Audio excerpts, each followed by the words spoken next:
Hi, for this week's How Do I Make That? I'm going to be cooking butternut squash. So this is a winter squash that, I don't know why we call it a winter squash. It's available now, late summer into early fall. So I did not grow this one on my farm, but it is something you can probably get from your local farmer this time of year. But when you look for one, you want it's going to have a firm flesh. I like them a little bit smaller than this, and this is about the size of my head, right? So a little bit smaller is better. It's kind of hard to cut into it. But I'm going to show you two different ways that I cook it, but you can use it in several different ways. So winter squash has a orange, red flesh, more orange than anything. It's actually a pale orange. Anyways, very high in beta carotene, which is the precursor to vitamin A, which we think of for vision, night vision, but it's also wonderful for the whole mucosal system. That is everything, your nose, your mouth, your respiratory system, down through your intestines and even your intestinal lining. And they found that a lot of people who have autoimmune conditions are very low vitamin A levels. It's a fat-soluble vitamin, so you want to eat foods like this with something with some fat in it. And if you have intestinal problems, you're going to have some issues with absorbing fats maybe, and so that might be why some of us have problems with vitamin A.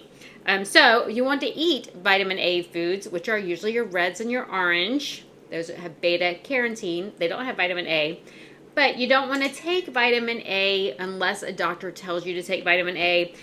Like I said, it's fat soluble, so it's stored in your fat and it can build up. And children have actually died from taking too many vitamins that contained vitamin A. So don't supplement with vitamin A. Use your vitamin A rich foods, which are your red foods. They're more easily absorbed when they are cooked. Now, if you are a raw vegan, you're just going to need to eat more of those foods. Think of other orange red foods, tomatoes, sweet potatoes, things like that, beets. Those are going to be some great ones for you to eat. I like winter squashes. They are a little lower on the glycemic index than some other of your starchy vegetables. It is a starchier vegetable, but if you are worried about blood sugar control, winter squashes and pumpkins are going to be even better than the sweet potatoes, which are also not bad at all. But we're looking for some of those foods that will keep our blood sugar level, but also can be high in beta carotene. So they're very hard to cut into. You can see sometimes when I cut into it, I'm just cutting the very base off. And so what I usually have to do is kind of turn it to get all the way around because it's usually pretty firm. As a matter of fact, my husband's a little stronger than me. And if you know my husband, you know he's a lot stronger than me. So I usually will ask him to come cut it for me. So I cut the base off and I can put this in my compost. I'll put it on a plate for now. And then I'm going to cut the top off as well. You can see this beautiful orange color. And then I can just stand it up straight. And I'm just going to cut it right in half. And like I said, this one is really big. They're usually not this big. And I cut it in half. And then this is what we get on the inside. So it kind of looks like a pumpkin. It's related. It's in the family. So all I'm going to do is I'm going to use my spoon. Actually, I might have to use my knife to cut those membranes. Be careful. Don't cut in the air like I am. And then scoop the seeds out. So I'm going to show you two different ways. One way of cooking this is super, super easy. All you have to do, we're already pretty much finished. Throwing it in the oven is all we have left to do. So scoop out the seeds. They smell like a pumpkin. If you've ever carved a pumpkin, which most of you probably have. So I'm going to scoop it all out.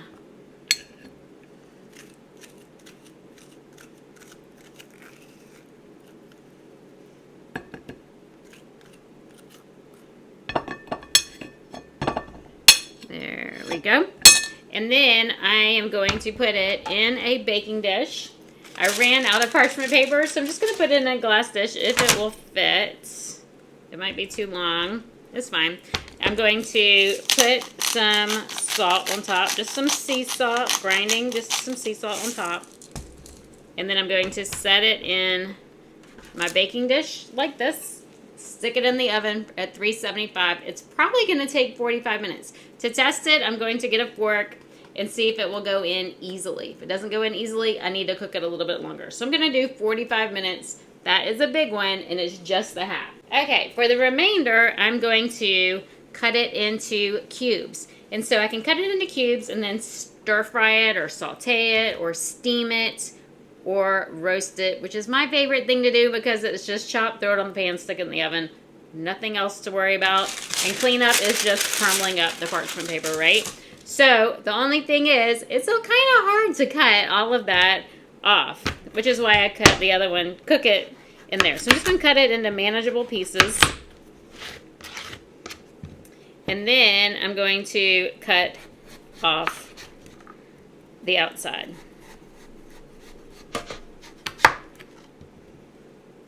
So high in fiber, lots of vitamins. This is a nutrient-rich food here. If you can combine it with some steamed greens, some spinach, or some bok choy, something like that, some cabbages, then you have an excellent meal. Very nutrient-rich. Wonderful for anyone who is working on healing.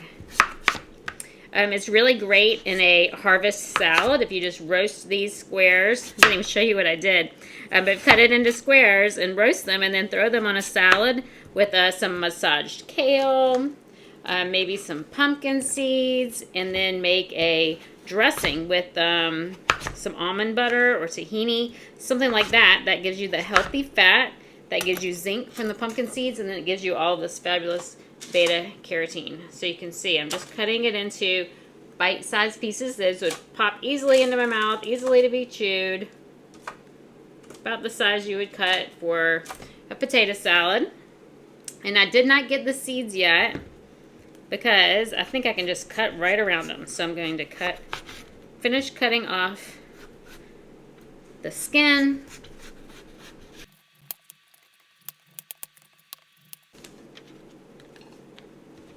And then I can cut right around these seeds.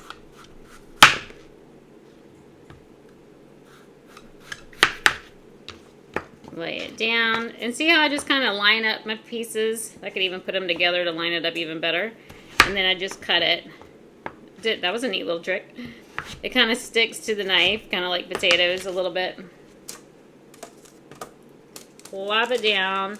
And some people like to put cinnamon, things like that. I like them more savory, but you could season it however you want. Sage or thyme, that actually pairs very well with it. It has that fall flavor, even though it is ready late summer. You could add any of those late fall flavors like sage or thyme. You could make it Mexican flavored, throw in some Mexican seasoning. That would be delicious. Some cumin would pair well with it as well. Whatever seasoning you want would be great.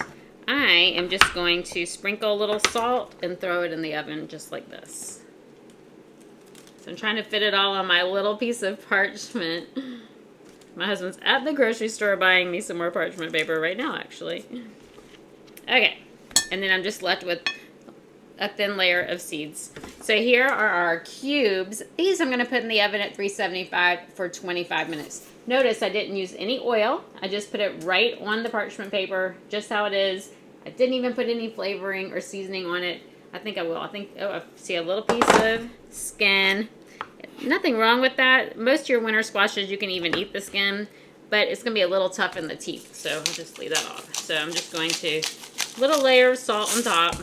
If you are salt sensitive, leave it off. And I'm going to throw this in the oven for 20 minutes and clean up, and then I'll show you what it looks like when we're finished. Okay, here is our butternut squash, and look, when I poke it, you can see that was in 45 minutes. Did you see how the skin just deflated? My fork easily slides in. It is finished.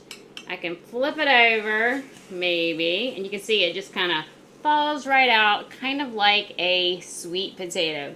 So I'm going to use this to make a soup, a butternut squash soup later this week, and so I'll post a picture of that. But look, the skin just folded right off. I can't really pick it up. It's really hot. Let's see.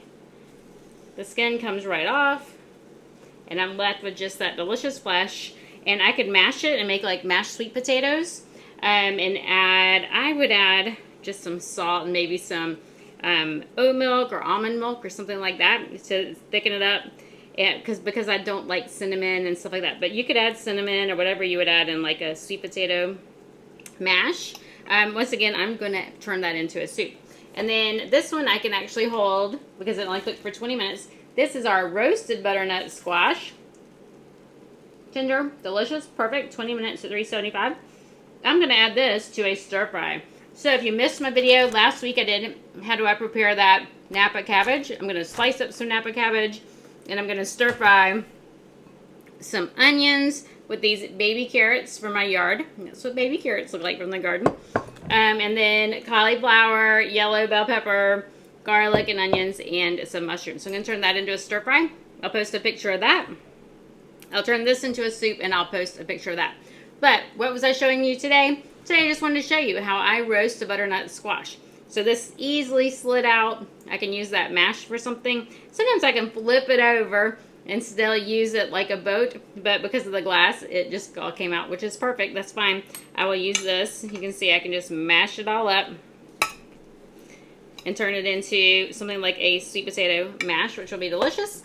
And then this butternut squash, I can put on a Buddha bowl. I can eat it just like you would sweet potato fries. Serve it with a veggie burger and some steamed broccoli. That would be delicious. Make some kind of sauce to go on top of it and serve it with something. Anyway, it's fabulous. It's ready to enjoy. Great to go with a picnic or something like that. Good hot or cold in a salad. Make that harvest salad I talked about before.